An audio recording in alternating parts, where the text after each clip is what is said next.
In the vast and volatile expanse of the Middle East, two powerful nations remain locked in a deadly struggle, one that has endured for over 4 decades, fought not only with missiles and militias, but with silence, secrecy, and strategy.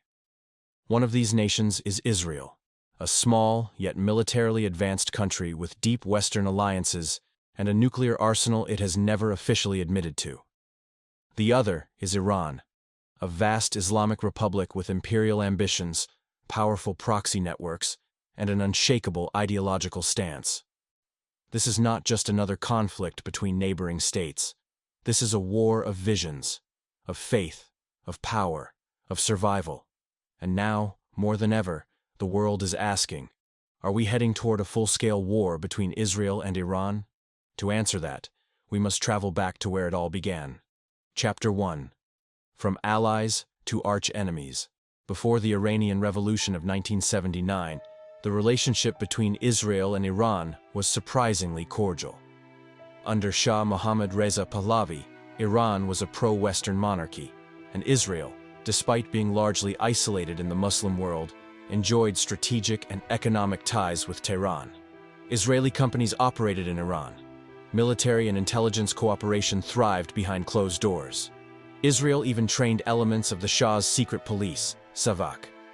But all of that came crashing down in February 1979.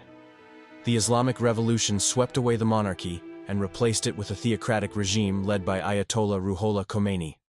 Almost overnight, Iran's foreign policy was rewritten. The new Islamic Republic declared Israel an illegitimate colonial occupier and dubbed it the Little Satan, second only to the Great Satan, the United States. This ideological hostility wasn't just symbolic. It became central to Iran's identity. Chapter 2. Proxy Wars and the Rise of Hezbollah. In the 1980s, as Iran sought to export its revolutionary ideals, it began funding and training Shiite militant groups abroad. The most notable of these was Hezbollah, formed in Lebanon during Israel's occupation of southern Lebanon. Hezbollah quickly grew from a guerrilla faction into a full-fledged political and military force, armed and financed directly by Tehran. It wasn't long before Israeli and Hezbollah forces clashed. Bombings, rocket attacks, assassinations. The seeds of today's war were sown in the soil of Lebanon's civil war. Iran's support for Hezbollah wasn't just about Lebanon. It was a test model, a way to project power indirectly across the region. And it worked. Soon, Iran's axis of resistance grew. It included Hezbollah in Lebanon, various Shia militias in Iraq and Syria, the Houthi rebels in Yemen, and the Palestinian group Hamas in Gaza. To Israel, this wasn't just about ideology. This was about national security. From its northern and southern borders, Israel now faced enemies whose weapons came not from rogue arms dealers, but from Iran. Chapter 3. The Nuclear Question. But perhaps the most dangerous chapter in this rivalry centers around one terrifying word: nuclear. Iran insists its nuclear program is for peaceful energy purposes, but the international community, and especially Israel, remains deeply skeptical. Over the years, Iran has built secret enrichment facilities, blocked inspectors, and pushed the limits of uranium purity.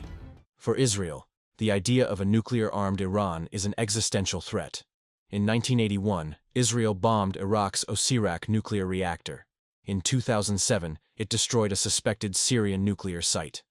It has made it clear, no nuclear weapons in enemy hands, ever. So when Iran's nuclear ambitions accelerated in the early 2000s, Israel responded, not with open warfare, but with a campaign of stealth. Chapter 4. The Shadow War. This shadow war has unfolded in silence, behind the headlines, but with deadly precision. Top Iranian nuclear scientists have been assassinated, gunned down in the streets, their cars rigged with bombs. Tehran blames Israel's Mossad for these killings. While Israel never officially confirms its role, few doubt their involvement. Then came the cyberattacks. In 2010, a highly sophisticated computer worm called Stuxnet was discovered in Iran's Natanz facility. It destroyed nearly 1,000 centrifuges. Experts later revealed it was likely a joint Israeli-American operation, the first known digital weapon to cause real-world physical destruction. Since then, Iran has rebuilt, rearmed, and re-enriched. Its uranium purity now exceeds levels considered peaceful. Inspectors have been blocked. The nuclear deal, once hailed as a diplomatic breakthrough, is now defunct. Israel has responded by continuing targeted operations, explosions at nuclear sites, drone strikes in Syria, attacks on Iranian vessels. Iran, meanwhile, has accelerated its proxy campaigns. Missiles and drones launched by Hezbollah. Iranian-built drones fired by the Houthis at Israeli or Saudi targets. Israeli tank columns firing into Syria to take out Iranian positions. The battlefield has become vast and fragmented, a war without borders. Chapter 5. The Turning Point. Soleimani and Retaliation.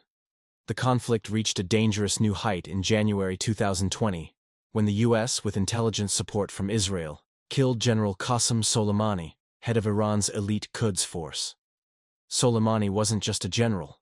He was the architect of Iran's foreign military policy, the master of the proxy network, the man who brought Tehran's enemies to their knees. His death was a massive blow, and a declaration. Iran vowed revenge, and that vow still hangs heavy in the air. Since then, attacks have increased. Israeli embassies have faced plots. Iranian facilities have gone up in flames. Syria has become a chessboard, with Russia, Iran, Israel, and the U.S. all moving pieces.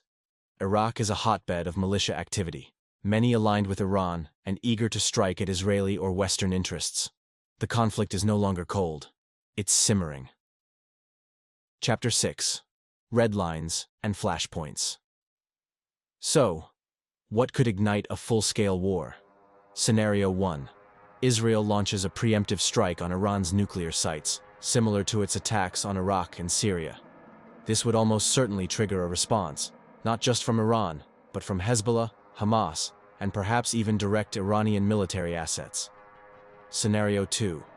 Iran succeeds in building or acquiring a nuclear weapon.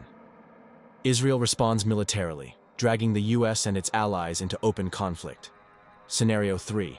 A proxy attack, say a large-scale Hezbollah missile barrage, overwhelms Israeli defenses and kills hundreds. Israel retaliates with ground forces in Lebanon. Iran joins in to defend its proxy. Scenario 4. Miscalculation. A drone crosses a border. A missile lands in the wrong city. A cyber attack takes out infrastructure. No one intended war, but suddenly, it's too late. Each of these scenarios is not only plausible, they've nearly happened before. And each time, diplomacy, deterrence, and discretion have pulled both sides back from the brink. Chapter 7. Global Stakes. But this isn't just a regional issue. A war between Israel and Iran would send shockwaves across the globe. Oil prices would soar. Global shipping lanes in the Strait of Hormuz could be blocked. Refugee crises could spill over into Europe. Terrorist activity could spike worldwide. The United States, Israel's closest ally, would almost certainly be drawn in. Iran could activate cells and militias to strike U.S. troops in Iraq, Syria, and beyond. Russia and China, both of whom maintain ties with Iran, might use the conflict to shift global power dynamics. In short, a full-scale war between these two powers wouldn't be contained. It would reshape the world. Chapter 8. Can war be avoided? Despite the buildup, despite the aggression, many believe war can still be avoided. Back-channel diplomacy still exists. Israeli and Iranian officials, though officially hostile, have occasionally used mediators in Europe and the Gulf. The United States, under various administrations, has tried to renegotiate the nuclear deal. Iran has domestic pressure to avoid war. And Israel knows that a full-scale regional conflict would be devastating. But peace is fragile, and trust is non-existent. Closing chapter. The ticking clock. Each week, we see new headlines. An Israeli airstrike in Damascus, an Iranian drone intercepted near the Red Sea, Hezbollah amassing missiles near the Lebanese border, Iranian enrichment levels hitting new highs. Each headline is a tremor, and the fault lines are everywhere. The world watches, waiting to see if the two most dangerous rivals in the Middle East can avoid disaster. But the clock is ticking, and history has shown that even the coldest wars can suddenly catch fire. In the end, the question remains not just whether war will come, but whether we'll see it coming before it's too late. Because if Israel and Iran do go to war, it won't just be a clash of nations. It will be a clash of ideologies, alliances, and legacies, with consequences that could define a generation. If you felt the chill of the past today, like, subscribe, and journey deeper into forgotten shadows with Era Navigators.